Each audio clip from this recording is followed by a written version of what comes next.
स्वागत है आपका अपने YouTube चैनल पे। दोस्तों, बीपीएससी टीआरई 3 री एग्ज़ाम चल रहा है। आप सभी को पता है कि ये एग्ज़ाम 19 से जुलाई तक होने वाला है और आज है 21 जुलाई। और 21 जुलाई को जो एग्ज़ाम हुआ है वो क्लास 9 to 10 के लिए हुआ है।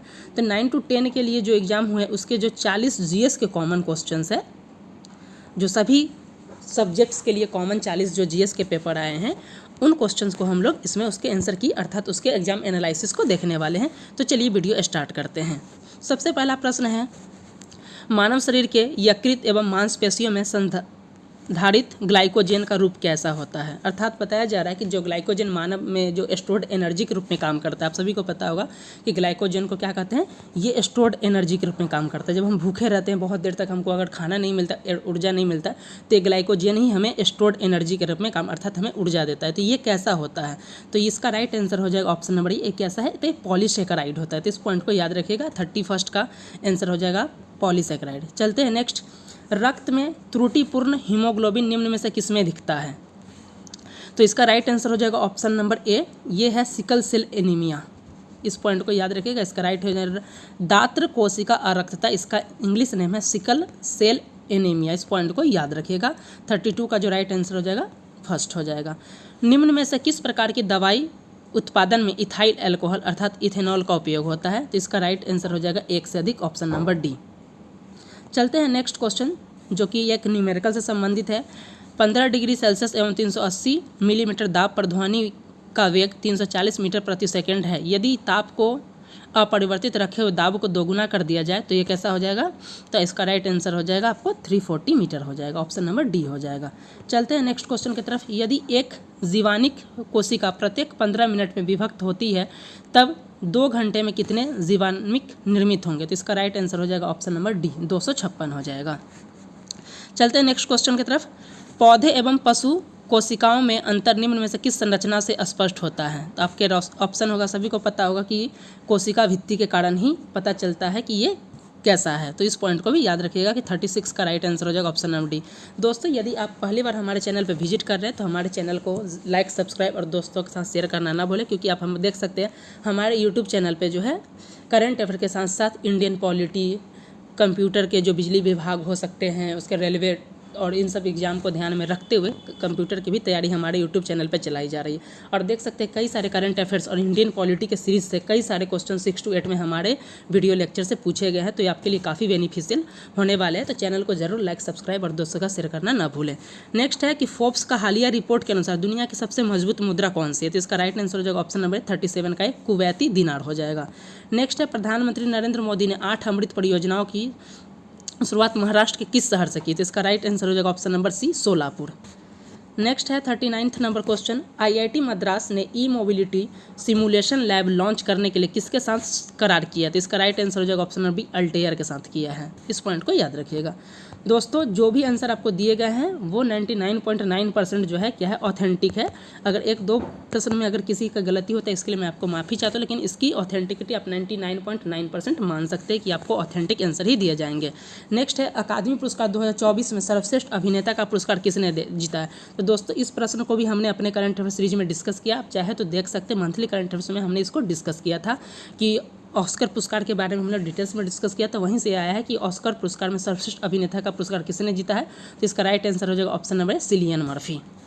नेक्स्ट है हमारा, किसे हाल ही में वर्ष 2023 के लिए आईसीसी महिला T20 international cricketer of the year का अवार्ड दिया गया। तो इसका राइट आंसर हो जाएगा ऑप्शन नंबर ए, नेट साइबरब्रंट, जो कि इंग्लैंड की हैं। चलते हैं नेक्स्ट क्वेश्चन की तरफ।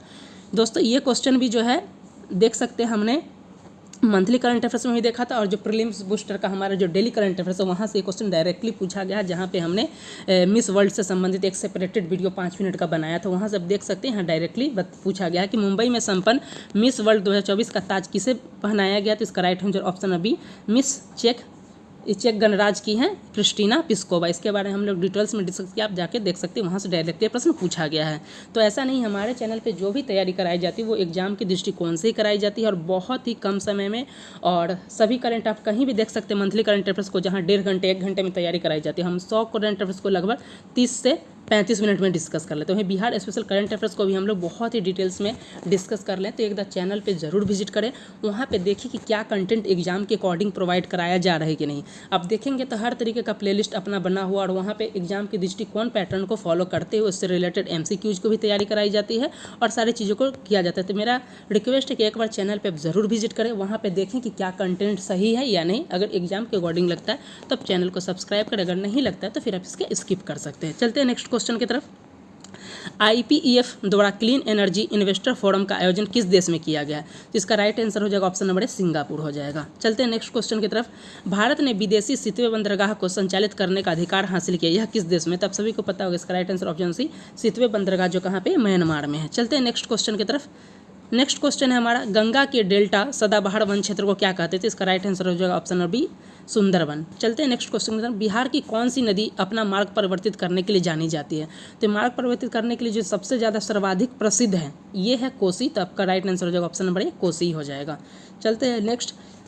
वृक्ष की जड़ों को मृदा से पानी कैसे मिलता है? तो इसका राइट आंसर हो जाएगा, आप सभी को पता होगा, कैपिलरी एक्शन इसके लिए जिम्मेदार होता है, अर्थात केशिका जल होता है। तो इस पॉइंट को आप याद रखिएगा कि इसका राइट आंसर हो जाएगा कैपिलरी एक्शन से, यानी केशिकीय जल। नेक्स्ट है, विषुवत वृत्तीय व्यास ध्रुवीय व्यास से कितना अधिक है? तो इसका राइट आंसर हो जाएगा ऑप्शन नंबर ए, 43 किलोमीटर। चलते हैं नेक्स्ट क्वेश्चन की तरफ। किस रेखांश पर भारतीय मानक समय अपनाया जाता है? तो ये है 82.5 डिग्री पूर्वी देशांतर होता है, तो वही ऑप्शन नंबर राइट हो जाएगा बी, 49 का बी हो जाएगा। दोस्तों ये क्वेश्चन भी हमारे डेली करंट अफेयर्स वाले से आया है। यहाँ पे जब हमने भारत रत्न के बारे में डिस्कस किया था और हमने अक्टूबर का करंट अफेयर्स को जब डिस्कस किया था, तो पहला आप देख सकते हैं अक्टूबर का ही करंट है, उसमें पहला क्वेश्चन हमने दिखाया था हरित क्रांति के जनक जो थे MS स्वामीनाथन के बारे में हमने डिस्कस किया। साथ ही जब इन्हें भारत रत्न दिया गया था तो इसके बारे में भी हमने स्पेशल डिटेल्स में डिस्कस किया था कि MS स्वामीनाथन को जो है वर्ष 2024 के लिए भारत रत्न से सम्मानित किया गया था। और उस वक्त हमने ये बताया था कि भारत में हरित क्रांति का जो जनक है वो है MS स्वामीनाथन। तो यही पूछा गया है कि भारत में हरित क्रांति का श्रेय किसे जाता है? तो इसका राइट आंसर ऑप्शन नंबर ए, MS स्वामीनाथन। तो जो भी करंट्स हैं लगभग बहुत कम पूछेंगे, लेकिन वो हमने जो टॉपिक हमने कवर कराया वहाँ से जरूर पूछे गए हैं। तो आप चैनल पे विजिट करें, चैनल को सब्सक्राइब करें, आपके लिए काफ़ी बेनिफिशियल होगा। नेक्स्ट पूछा जा रहा है कि भारत की सबसे ऊंची पर्वत श्रेणी किसे श्रेणी कहते हैं? आपके ऑप्शन है A, Kanchenjunga, option B Everest, option C K2। तो ऐसे K2 है, लेकिन K2 का लोकेशन जो है POK के अनुसार होते थे विवादित क्षेत्र हो जाते, इस वजह से का राइट आंसर मेरे अनुसार से ए होना चाहिए, कंचनजंगा हो जाएगा, ऑप्शन नंबर ए हो सकता है। चलते हैं नेक्स्ट कि भारतीय उपमहाद्वीप पूर्व में मूलतः किसका भाग था? तो इसका राइट आंसर हो जाएगा गोंडवाना लैंड का था, ऑप्शन नंबर बी हो जाएगा 52 का। चलते हैं नेक्स्ट क्वेश्चन की तरफ। बिहार में 1857 की क्रांति को किसने नेतृत्व दिया था? तो इसका राइट आंसर हो जाएगा ऑप्शन नंबर ए, कुंवर सिंह। चलते हैं नेक्स्ट क्वेश्चन की तरफ। राष्ट्रवाद की आध्यात्मिक दिशा किस के द्वारा लोकप्रिय बनाया गया था? तो इसका राइट आंसर हो जाएगा option number B, option number C, Swami Vivekananda, option number C हो जाएगा 54 का। चलते हैं नेक्स्ट क्वेश्चन। भारत के स्वतंत्रता आंदोलन के दौरान गहन राष्ट्रवादी विचारों को किस समाचार पत्र के द्वारा प्रचारित किया गया था? तो इसका राइट आंसर हो जाएगा ऑप्शन नंबर ए, अमृत बाजार पत्रिका। चलते हैं नेक्स्ट क्वेश्चन की तरफ। 1918 में अहमदाबाद के मिल मजदूरों और मालिकों के मध्य विवाद में किसने हस्तक्षेप किया था? तो ये इसका right answer option number A, Mahatma Gandhi हो जाएंगे। चलते हैं नेक्स्ट क्वेश्चन की तरफ। नेक्स्ट क्वेश्चन है हमारा कि बिहार के किस वामपंथी नेता ने बिहार प्रांतीय किसान सभा को लोकप्रिय बनाया था? तो किसान सभा में आपको पता होगा कि बहुत से लोग जुड़े हुए थे, उनमें स्वामी सहजानंद सरस्वती भी थे, स्वामी विद्यानंद भी थे, कार्यानंद शर्मा भी थे, PC जोशी भी थे। तो ये पूछा जा रहा है कि किस वामपंथी नेता का? तो इसका राइट आंसर हो जाएगा ऑप्शन नंबर डी हो जाएगा, एक से अधिक हो जाएगा, कार्यानंद शर्मा और PC जोशी हो जाएंगे। मूडी मैन कमेटी का संबंध जो है द्वैध प्रशासन से संबंधित है, तो इसका राइट आंसर हो जाएगा ऑप्शन नंबर बी, अर्थात जो 58 के लिए पूछा जा रहा है इसका जो हो जाएगा मूडी मैन कमेटी को किस कार्यप्रणाली पर रिपोर्ट देने के लिए नियुक्त किया गया था? इसका है द्वैध प्रशासन, अर्थात द्वैध प्रणाली के लिए। नेक्स्ट है कि भारत में वह महान एकता करता थे जिसने केवल दूसरों को सहिष्णु ही नहीं बनाया, अपितु उनको अपने मित्रों और साथियों में आपसी जिम्मेदार के साथ भी स्वीकार्य करवाया था। यह आंसर मतलब यह किसने कहा? आपके ऑप्शन है बाल गंगाधर तिलक, सुभाष चंद्र बोस और डॉक्टर राजेंद्र प्रसाद। तो दोस्तों इस प्रश्न का आंसर मेरे पास नहीं है, तो गलत आंसर नहीं बताना चाहिए, तो माफ़ी चाहता हूँ कि इस प्रश्न का आंसर नहीं है। ये जो GS के लगभग जो 40 प्रश्न पूछे गए हैं उसमें लगभग एक ही प्रश्न ऐसा है जिसका आंसर हमारे पास नहीं है, तो कुछ भी गलत नहीं करना चाहिए जो नहीं आता है, इसलिए इस क्वेश्चन को स्किप करें। चलते हैं नेक्स्ट क्वेश्चन की तरफ। नेक्स्ट पूछा जा रहा है कि देश के बाहर स्वतंत्र भारत की अस्थायी सरकार को संगठित करने में कौन आगे बढ़ा? तो इसका राइट आंसर हो जाएगा आपको, ये है ऑप्शन नंबर बी, राजा महेंद्र प्रताप। आप सभी को पता होगा कि ये सबसे पहले 1915 के आसपास जो है अफगानिस्तान के काबुल में, जो आप देख सकते हैं, राजा महेंद्र प्रताप के द्वारा ही जो है भारत की पहली अस्थायी सरकार को संगठित किया गया था। तो इसका राइट आंसर हो जाएगा ऑप्शन नंबर बी। चलते हैं नेक्स्ट, जो मैथ से संबंधित है। एक खिलाड़ी किसी वृत्ताकार पथ के 7 चक्के पूरे चक्कर लगाता है और 2200 मीटर की दौड़ पूरी करता है। तो इसका राइट आंसर हो जाएगा option number C, 50 metre. Next है, यदि किसी बेलनाकार टैंक की त्रिज्या धारिता अर्थात आयतन जो है 1848 मीटर की है, तो आपको पता होगा कि बेलन का जो है आयतन जो होता है पाई r² होता है, उससे आप इसको करके बना सकते हैं।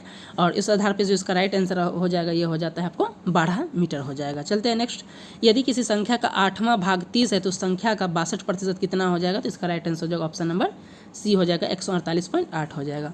बताया जब एक अधिकारी का वेतन 25% बढ़ा दिया जाता है, नए वेतन को कितना % घटा दिया जाए कि वह पुराने वेतन पर आ जाए? तो इसका राइट आंसर हो जाएगा ऑप्शन नंबर सी, 20%। चलते हैं नेक्स्ट क्वेश्चन की तरफ। -2/3 का -3 क्यूब को विभाजित किया जाए तो भागफल इतना आ जाएगा, किससे था? इसका राइट आंसर हो जाएगा ऑप्शन नंबर ए, -2/3। चलते हैं नेक्स्ट, जो क्वेश्चन है हमारा 66, ये भी मैथ से है कि x + 1/x = 5 है, तो इसका पावर क्या है? तो इसका जो भी वैल्यू इतना इसका पावर 4 कर देंगे तो आपको पता चल जाएगा कि इसका राइट आंसर हो जाएगा ऑप्शन नंबर ए, 527। वही बताया जा रहा है कि एक थैले में 5 रुपये, 2 रुपये तो 1 रुपये के सिक्के 2:3:4 के अनुपात में है, तो सभी सिक्कों का कुल मूल्य कितना हो जाएगा? तो यहाँ पे इसका राइट आंसर हो जाएगा ऑप्शन नंबर ए। दोस्तों मैथ्स का डिटेल सॉल्यूशन पे नहीं जाते, इसका डायरेक्ट आंसर आप देखिए, क्योंकि डिटेल सॉल्यूशन में जाने पर वीडियो लंबा हो जाएगा। आपको सबसे पहले ये पता होना चाहिए कि आपके आंसर ऑथेंटिक है कि नहीं, तो इस चीज़ को आप देख लीजिए। मैथ का आंसर आपको डिटेल सॉल्यूशन बाद में भी मिल जाएगा, कहीं से भी मिल जाएगा आपको।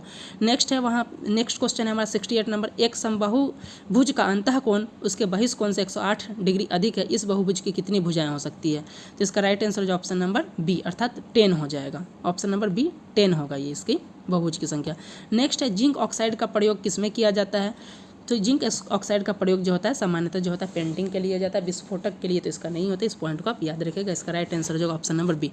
वहीं लास्ट जो है हमारा कि लेंज के नियम की व्युत्पत्ति किसके संरक्षण से संबंधित है? तो इसका राइट आंसर हो जाएगा मैग्नेटिज्म से अर्थात चुंबक से संबंधित है।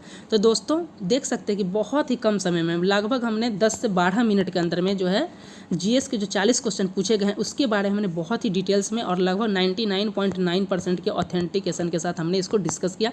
ये आपके लिए बहुत ही बेनिफिशियल होगा। और देख सकते इससे पहले हमने क्लास, आप देख सकते हैं हमारे जाके चैनल पे देख सकते हैं, क्लास जो है 6 to 8 का एग्जाम हुआ, उसके जीएस के 40 क्वेश्चन और जो पॉलिटी के जो क्वेश्चन हुए थे और हिस्ट्री के क्वेश्चन हुए थे, टोटल जो 150 क्वेश्चन थे उसको हमने डिटेल्स में डिस्कस किया। उसका लिंक हमारे इस वीडियो के नीचे डिस्क्रिप्शन में डाल दिया जाएगा, आप चाहे तो उसको देखकर उसका लाभ उठा सकते हैं।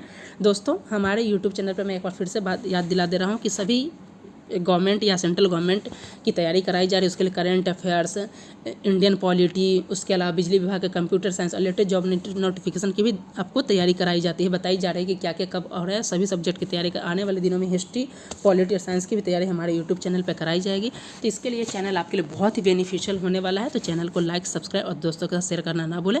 इस वीडियो लेक्चर में नहीं, मिलते हैं नेक्स्ट वीडियो के साथ, तब तक के लिए धन्यवाद। दोस्तों एक और चीज़ बताना ही चाहता हूँ कि इसके जो 9 to 10 के जो जीएस के क्वेश्चन, जो मैंने तो 40 क्वेश्चन को डिस्कस कर ले, इसके अलावा जो आप देख सकते हैं जैसे सोशल साइंस सब्जेक्ट के लिए हो गया, साइंस सब्जेक्ट के लिए जो अन्य के जो क्वेश्चन बच जाते हैं उनका भी आंसर की जल्दी हमारे चैनल पे अपलोड कर दिया जाएगा। तो आप निश्चित रहें, उसका भी आंसर की मिल जाएगा। ठीक है, तब तक के लिए धन्यवाद। मिलते हैं नेक्स्ट वीडियो के साथ।